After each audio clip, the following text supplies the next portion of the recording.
के कारकुनान जो कि आपस में ही लड़ने लग गए हैं।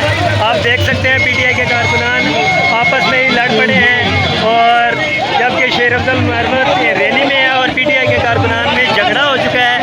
और ये सिर्फ गाड़ियों को आगे पीछे करते वक्त इनके अंदर झगड़ा हो चुका है पीटीआई के कारकुनान के अंदर।